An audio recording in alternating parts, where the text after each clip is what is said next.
Hello aspirants, welcome to ఏకేఎస్ఐఎస్ academy daily current affairs.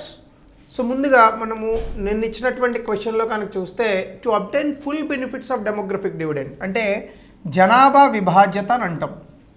ఈ demographic dividend తాలూకా full benefits తీసుకోవాలని అనుకుంటే ఏ దేశమైనా, ముఖ్యంగా భారతదేశం అయితే స్కిల్ డెవలప్మెంట్ అంటే నైపుణ్య అభివృద్ధి అనేటటువంటిది ఉండాలి. నైపుణ్య అభివృద్ధి అంటే ఏంటి? నైపుణ్య అభివృద్ధి అనేటటువంటిది కేవలం సర్టిఫికెట్స్, మార్క్స్తో ఒక విద్యార్థి చదువుకోవడం కాదు. చదువుకున్న తర్వాత ఆ వ్యక్తి ద్వారా లేదా ఆ విద్యార్థి ద్వారా ఏదో ఒక వస్తువుకి తయారు చేయడం కానీ లేదా ఒక సేవను అందించడం కానీ, ఈ రెండిట్లో ఆ విద్యార్థి నిష్ణాతుడై ఉండాలి. సో దీనివలన మనకి ఏమవుతుందంటే సొసైటీలో ఒక వస్తువు తయారీ కానీ ఒక సేవల లభ్యత కానీ జరుగుతుంది. ఈ రెండిటి కారణంగానే ఆ వ్యక్తికి జీతం వస్తుంది, ఎకనామీ అనేటటువంటి వృద్ధి చెందుతుంది. సో ఆ రకంగా మనం దీన్ని చూడాలి కొంచెం డెప్త్గా కనుక ఆలోచిస్తే. So before we go to the session, if you are looking for UPSC admissions, అట్లాగనే group 1 and group 2 both AP and Telangana in both mediums, Telugu and English, దయచేసి కింద నెంబర్కి కాల్ చేయండి. They'll give you all the details. ఇక ఈరోజు topic వచ్చేసి మనకి transparency international అనేటటువంటి సంస్థ కరప్షన్ పర్సెప్షన్ ఇండెక్స్ అనేటటువంటి ఒక సూచికను ఇచ్చింది.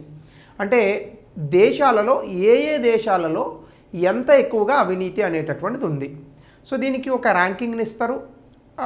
దేశాలను కూడా డెమోక్రటిక్ కంట్రీస్, అలాగే కొన్ని దేశాలు రాచరికపు దేశాలు ఉంటాయి. సో ఇట్లాంటి వాటిని కూడా చెక్ చేస్తారు. దాదాపుగా ఈ సంస్థ 180 పైచీలకు దేశాలను చేసింది. చాలామంది ఏమనుకుంటారంటే భారతదేశం విపరీతమైనటువంటి కరప్షన్ ఉందని అనుకుంటారు, కానీ మిగతా దేశాలతో పోలిస్తే భారతదేశం పర్వాలేదు అని అనిపించింది. సో కాబట్టి ఈ డీటెయిల్స్ని మనం కొంచెం లోతుగా వెళ్ళి చూస్తే కనుక ట్రాన్స్పరెన్సీ ఇంటర్నేషనల్ 2025 సూచికను రిలీజ్ చేసింది. 182 దేశాలను ఇక్కడ వీళ్ళు ఎవాల్యుయేట్ చేశారు. అయితే ఇక్కడ పబ్లిక్ సెక్టార్ కరప్షన్ అంటే ప్రభుత్వంలో ఉన్నటువంటి అవినీతి, దీనిని మాత్రమే వీళ్ళు వెలికి తీశారు తప్ప ప్రైవేట్ రంగంలో ఉన్నటువంటి అవినీతిని తక్కువగా చూశారు. సో సాధారణంగానే మనకి ప్రైవేట్ రంగంలో కూడా అవినీతి అనేటటువంటిది ఉంటుంది. అయితే మార్కెట్ ఎకనామీస్లో ఎక్కువగా ప్రైవేట్ రంగంలోనే ఎక్కువగా ఉంటుంది. వెరాజ్ వెన్ కమ్స్ టు కొంత భారత్ లాంటి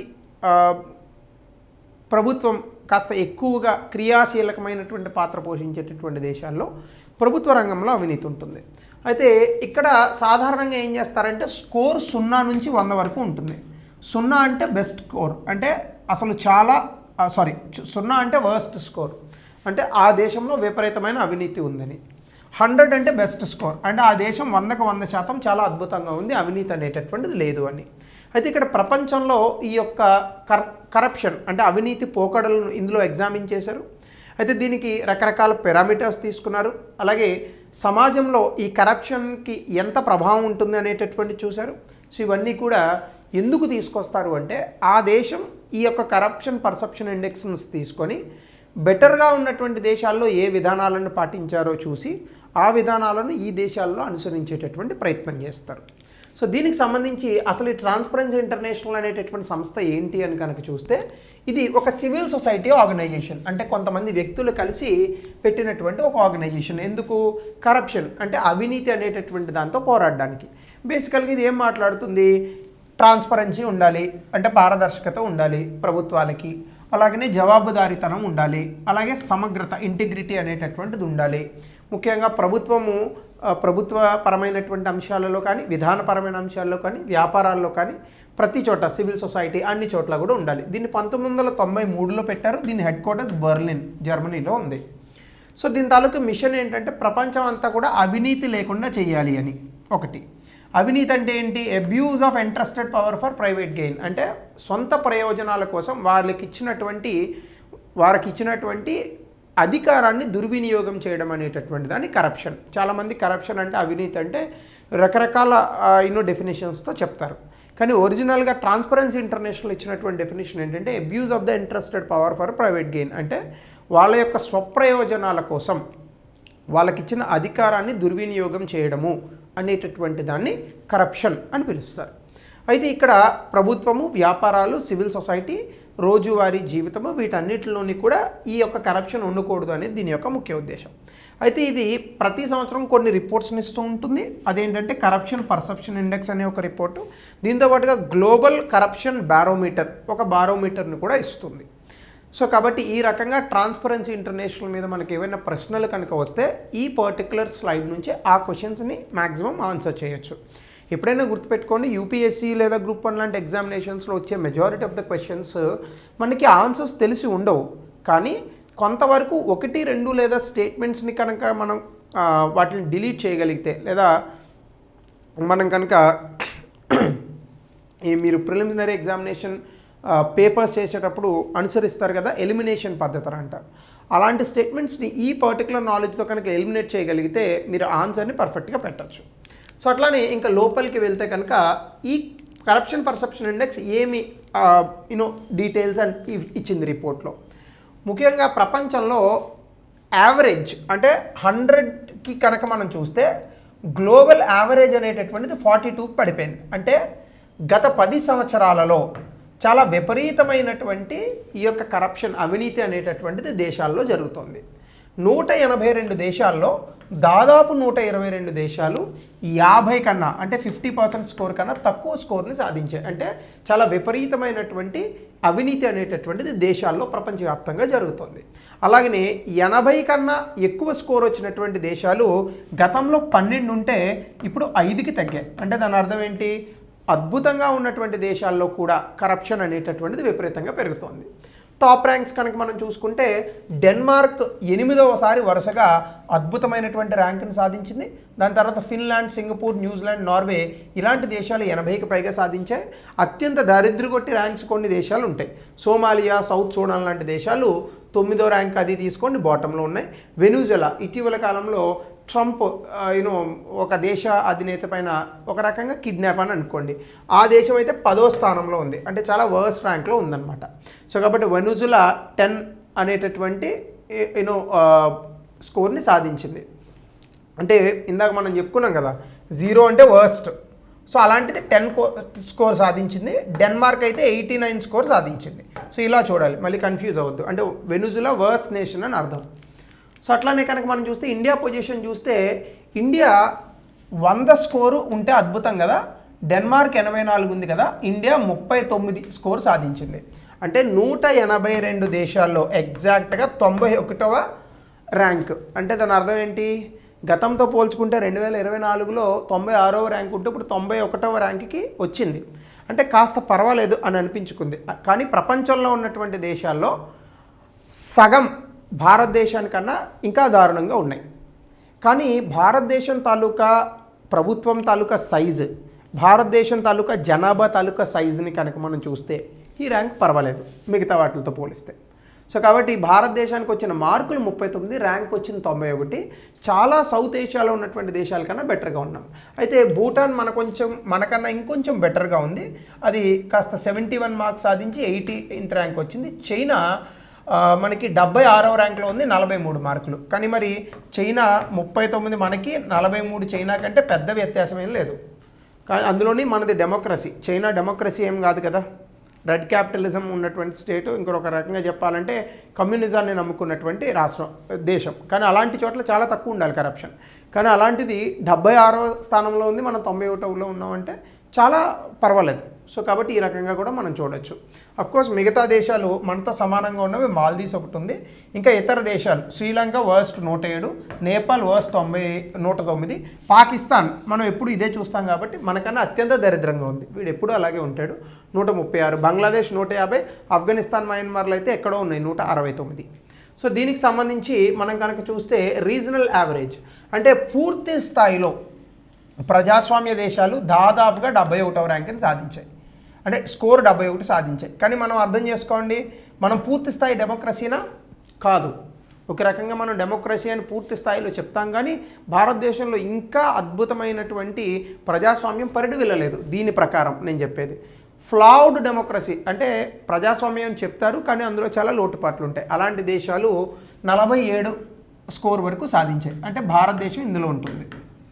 అలాగే అథారిటేరియన్ రిజైమ్స్ అంటే పూర్తి స్థాయిలో రాజు రాచరికపు దేశాలు అలాంటివి 32 వరకు యావరేజ్ స్కోర్ సాధించాయి. అంటే దాని అర్థం ఏంటి, ఏ దేశాలలో అయితే ప్రజాస్వామ్యబద్ధంగా ఇన్స్టిట్యూషన్స్ ఉంటాయో, డెమోక్రటిక్ ఇన్స్టిట్యూషన్స్ ఉంటాయో, అంటే ఏ దేశాలలో అయితే ప్రజాస్వామ్యం అనేటటువంటిది పరిడవిల్లుతుందో ఆ దేశాలలోనే మనకి ఈ కరప్షన్ అనేటటువంటి తక్కువగా ఉంటుంది. కాబట్టి ప్రజాస్వామ్యం ఇబ్బందుల్లో ఉందంటే దానికి సమాధానం ఏంటి, ఇంకా మంచి ప్రజాస్వామ్యం. రాజకీయాలు ఇబ్బందుల్లో ఉంటాయంటే ఇంకా ఎక్కువ రాజకీయాలు చేయాలి, మంచి రాజకీయాలు బయటకు వస్తాయి. సో ఆ రకంగా మనం దీన్ని చూడాలి.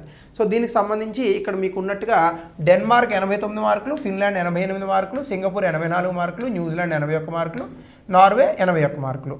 ఇంకా అత్యంత దరిద్రంగా ఉన్నటువంటి దేశాలు సోమాలియా, సౌత్ సూడాన్ 9 మార్కులు వచ్చాయి పాపం. ఇంక ఇంతకన్నా తక్కువ ఎవరికి రాలేదు. ఈ రకంగా మనం చూడొచ్చు. అట్లాగనే ఏ ఏ దేశాల్లో మనకి బెటర్గా ఉన్నాయని కనుక చూసుకుంటే అమెరికాస్లో యావరేజ్ స్కోర్లో ఇక్కడ కనుక మనం చూస్తే ఇక్కడ రెడ్ అంటే తగ్గినటువంటి దేశాలు, గ్రీన్ అంటే పెరిగినటువంటి దేశాలు, అలా మనం ఇక్కడ చూడొచ్చు.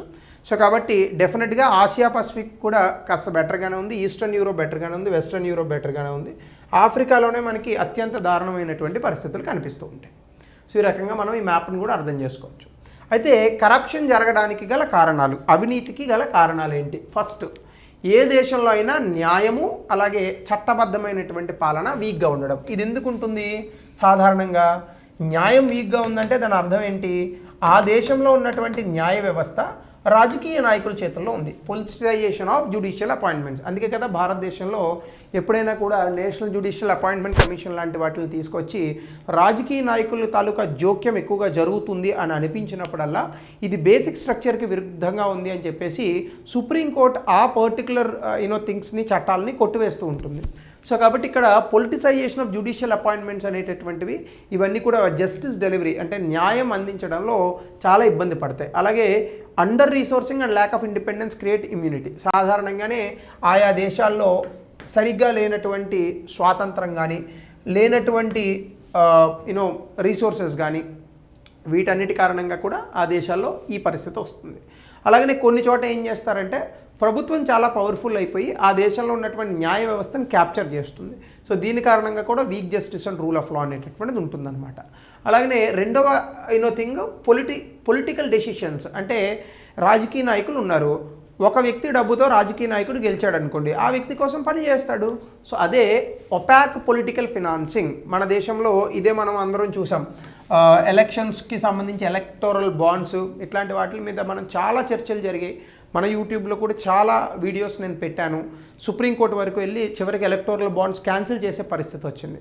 కాబట్టి రాజకీయ నాయకులకు ఇచ్చేటటువంటి డబ్బు అంతా కూడా ట్రాన్స్పరెంట్గా ఉండాలి, అంతే తప్ప పారదర్శకత లేని విధంగా ఉండకూడదు. దీనివల్ల ఏమవుతుంది, ఈ డబ్బు కనుక రాజకీయ నాయకుల చేతిలో పడితే ఆ డబ్బును వాళ్ళు యూజ్ చేసి రకరకాలుగా వాళ్ళు అధికారాన్ని పొందేటటువంటి ప్రయత్నం చేస్తారు.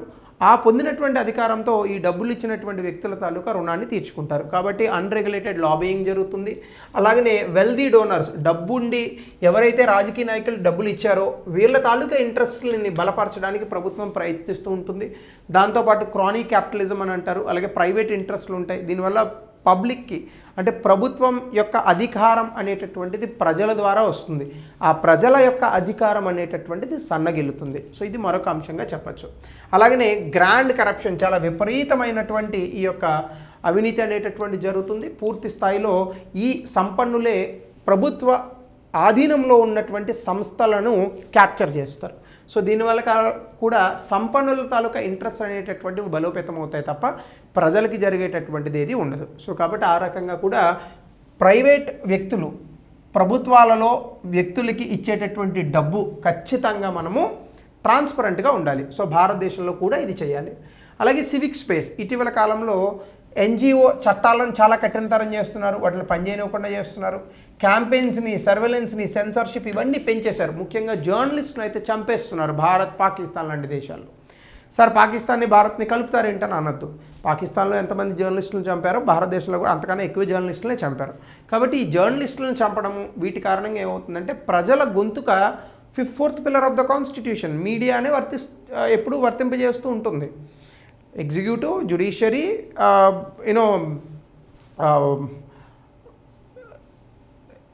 శాసన వ్యవస్థ, లెజిస్లేచర్, ఎగ్జిక్యూటివ్, జ్యుడిషియరీ, 3 వ్యవస్థలు కదా. ఈ 3 ఒకళ్ళకొకళ్ళు చెక్స్ అండ్ బ్యాలెన్సెస్ పెట్టుకోవాలి. కానీ అలా పెట్టుకున్న పక్షంలో వీళ్ళకి చెక్స్ అండ్ బ్యాలెన్సెస్ పెట్టేది ఎవరు? మీడియా. కానీ ఆ మీడియా గొంతు నొక్కేస్తున్నాం. ఇప్పుడు చూడండి, ఒక పార్టీకి కొమ్ము కాసే మీడియా, మరొక అపోజిషన్ పార్టీకి కొమ్ము కాసే మీడియా, న్యూట్రల్ మీడియా ఉందా భారతదేశంలో? అలా ఉండే ఏ జర్నలిస్ట్ అయినా బతకనివ్వట్లేదు.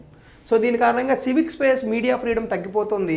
దాదాపుగా 2012 నుంచి 829 జర్నలిస్టులను చంపేశారు. సో వీళ్ళందరూ కూడా అవినీతిని ఎదుర్కొంటున్నటువంటి క్రమంలో చనిపోయినటువంటి వ్యక్తులు. సో దీనివల్ల మనకి ఏమవుతుందంటే కరప్షన్, అవినీతి అనేటటువంటిది ఫ్లరిష్ అవుతుంది, జవాబుదారీతనం, పారదర్శకత తగ్గుతాయి. సో అట్లానే పబ్లిక్ ఫినాన్షియల్ మేనేజ్మెంట్ అంటే బడ్జెట్ మనం చేస్తున్నాం, ప్రొక్యూర్మెంట్స్ చేస్తున్నాం, డెట్ మేనేజ్మెంట్ చేస్తున్నాం. బడ్జెట్ ఈరోజు పెట్టారు. అలాగే మన పార్లమెంట్లో ఎకనామిక్ సర్వేని పెడతారు. ఎంతమంది దేశంలో ఉన్న వ్యక్తులు ఎకనామిక్ సర్వేని చదువుతారు చెప్పండి?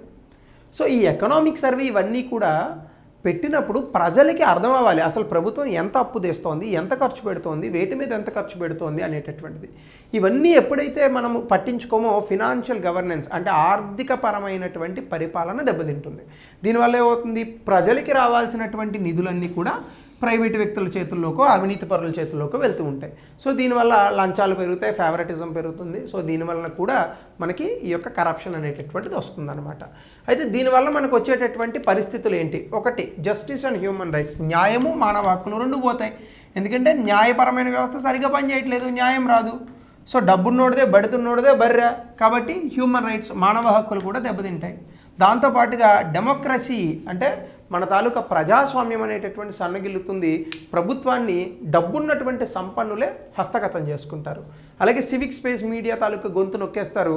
నేపాల్, శ్రీలంక, వెనుజులా లాంటి దేశాల్లో జెన్జీ ఏ విధంగా అయితే విరుచుకుపడ్డారో, మడాగాస్కర్ లాంటి దేశాల్లో ఆ విధంగానే ఇక్కడ కూడా సివిక్ స్పేస్ తొక్కేయగానే ప్రజలు కూడా తిరగబడతారు.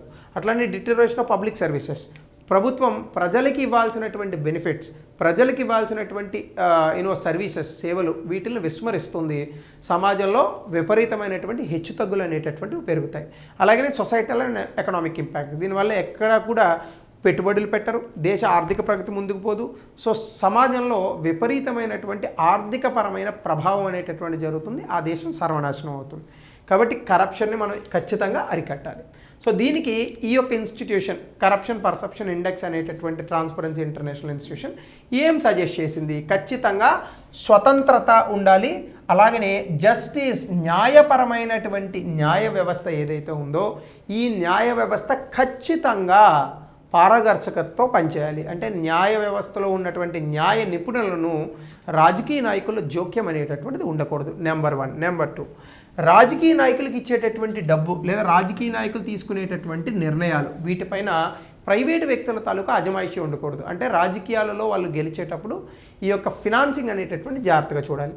అలాగే ప్రతి వ్యక్తికి కూడా జస్టిస్, న్యాయం అనేటటువంటిది చాలా ఈజీగా అందాలి. కోర్టులు ఇవన్నీ కూడా హ్యాండ్ఫుల్గా వ్యక్తులకి, ముఖ్యంగా పేదవారికి అందుబాటులో ఉండాలి. అలాగే civic space, anti corruption reporting, అంటే ఎక్కడైనా కూడా కరప్షన్ జరిగేటప్పుడు దానికి వ్యతిరేకంగా రిపోర్ట్స్ ఇచ్చేటటువంటి మెకానిజం ఉండాలి. మన దేశంలో లోక్పాల్, లోకాయుక్త వాటిని తయారు చేసాం, కరెక్ట్గా అవి పనిచేయాలి. సో కాబట్టి దాంతోపాటుగా transparency in oversight in financial management, ప్రభుత్వం పెట్టే ఖర్చు మీద ఎక్కువ ఆడిటింగ్స్ జరగాలి. ఇవి ప్రజలందరికీ కూడా తెలియజెప్పాలి. అట్లాగనే prevent, detect and punish corruption, ఎక్కడ అవినీతి కనిపించినా ముందు దాన్ని అసలు దరిచేరనివ్వకూడదు, దరిచేరితే దాన్ని డిటెక్ట్ చేయాలి, తర్వాత ఆ వ్యక్తుల్ని శిక్షించాలి. ఇలా చేస్తే కనుక ఖచ్చితంగా ఏ దేశమైనా కరప్షన్ లేకుండా ఉంటుంది. సో ఇది ట్రాన్స్పరెన్సీ ఇంటర్నేషనల్ చెప్పిన అంశం. దీనికి సంబంధించి ఒక ప్రశ్న దయచేసి కమెంట్ సెక్షన్లో తెలపండి. అలాగనే discuss how emerging technologies and globalization contribute to money laundering, అది కూడా కరప్షన్లో భాగమే. 200 పదాల్లో రాయండి, గతంలో ఇచ్చిన క్వశ్చన్. సో ఇది కరప్షన్ పర్సెప్షన్ ఇండెక్స్. భారతదేశంలో కరప్షన్ ఉందా లేదా, దీని మీద కూడా మీ అభిప్రాయాన్ని కమెంట్ సెక్షన్లో తెలపండి. So thank you, have a good day.